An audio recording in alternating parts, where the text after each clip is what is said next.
माही सिंह और आप देख रहे हैं नेक्स्ट न्यूज। उत्तर प्रदेश में अपर्णा यादव को जब से दरकिनार किया गया था तब से ये खबरें निकल कर आने लगी थी कि अब अपर्णा यादव सपा पार्टी का रुख कर सकती है, लेकिन ऐसा कुछ देखने को नहीं मिलता है। अपर्णा यादव भारतीय जनता पार्टी में अभी भी है। ऐसे में रक्षा बंधन आ रहा है, क्या योगी आदित्यनाथ को राखी बांध कर कुछ बड़ा तोहफा अपर्णा यादव को मिल सकता है या नहीं, ये भी बड़ा दिलचस्प है। हालांकि देखा जाए तो योगी आदित्यनाथ के जो रिश्ते हैं वो अपर्णा यादव के साथ बेहतर है। ऐसे में उनको फिर भी जिम्मेदारी न मिल पाना कहीं ना कहीं इस बात की तरफ इशारा करते हैं कि जो कद है अपर्णा यादव का वो भारतीय जनता पार्टी में बढ़ा नहीं है, बल्कि योगी आदित्यनाथ के साथ रिश्ते भले बेहतर हुए हैं, लेकिन अभी तक उनको यही बात है कि कोई जिम्मेदारी नहीं मिली। इसके पीछे की एक बड़ी वजह ये भी मानी जाती है कि अपर्णा यादव ने जब से साफ तौर पर इनकार कर दिया कि अपने परिवार के खिलाफ नहीं जाएंगी, ना कोई चुनाव लड़ेंगी, शायद भारतीय जनता पार्टी इसी कसमकस में है कि क्या उनको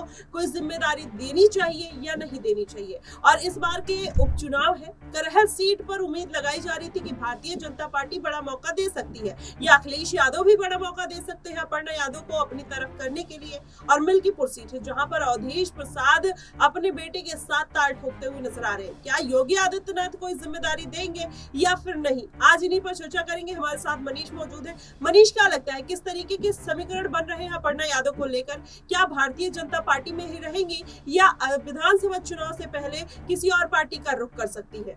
जी बिल्कुल, देखिए जिस तरह से फिलहाल अभी भारतीय जनता पार्टी की स्थिति चल रही है तो उसमें अगर अपर्णा यादव को यहाँ पर मौका नहीं देती है भारतीय जनता पार्टी तो ये काफी ज्यादा हद हो जाएगी, क्योंकि देखा जा रहा है जब से लोकसभा चुनाव हुआ है तब से कहीं ना कहीं अपर्णा यादव भारतीय जनता पार्टी में एक मोहरा बनकर रह गई हैं। बस यादवों के वोट बैंक को साधने का प्रयास भारतीय जनता पार्टी अपर्णा यादव के माध्यम से करती आई है और अभी भी कर रही है। लेकिन देखा जाए तो जिस तरह से यहाँ पर उन्होंने रायबरेली और कैसरगंज से लोकसभा चुनाव लड़ने की मांग रखी थी तो भारतीय जनता पार्टी ने वो मांग ठुकरा दी और डिम्पल यादव के सामने यहाँ पे कहीं ना कहीं मैनपुरी से उनको चुनाव लड़वाने के बाद भारतीय जनता पार्टी कहती हुई नजर आई थी और उनको ये प्रस्ताव भी देती हुई नजर आई थी। लेकिन अपर्णा यादव ने परिवार के किसी भी सदस्य के खिलाफ चुनाव लड़ने से साफ इनकार करते हुए उस मांग को ठुकरा दिया। लेकिन देखा जा रहा है जब से उपचुनाव का यहाँ पर बिगुल बजा है उत्तर प्रदेश की राजनीति में तो अखिलेश यादव, शिवपाल यादव और यहाँ पर कहीं ना कहीं डिम्पल यादव ये संकेत देते हुए नजर आ रहे हैं कि अपर्णा यादव अगर सपा में वापसी करती हैं तो करहल से यहाँ पर उनको चुनाव लड़वाया जा सकता है। करहल वही सीट है जहां से अखिलेश यादव विधायक रह चुके हैं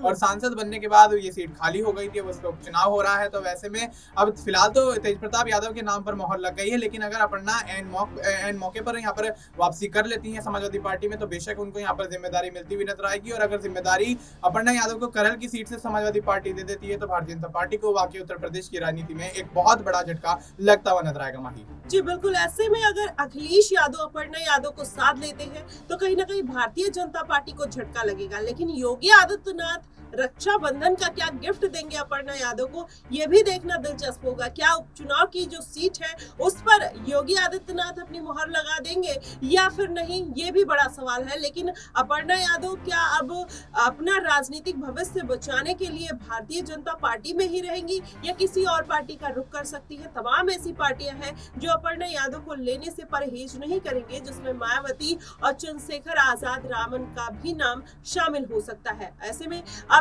देखा जाए तो विधानसभा चुनाव नजदीक है। अपर्णा यादव, संघमित्रा मौर्य, स्वामी प्रसाद मौर्य, पल्लवी पटेल आखिरकार किसके झोली में जाएंगे, ये बड़ा सवाल है। आपको क्या कुछ लगता है कि इन चेहरों में कौन सी पार्टी किस नाम पर मुहर लगा सकती है? आप हमें कमेंट बॉक्स में जरूर बताइएगा। फिलहाल के लिए बस इतना ही। देश और दुनिया की तमाम खबरों के लिए हमारे साथ बने रहिएगा नेक्स्ट न्यूज पर।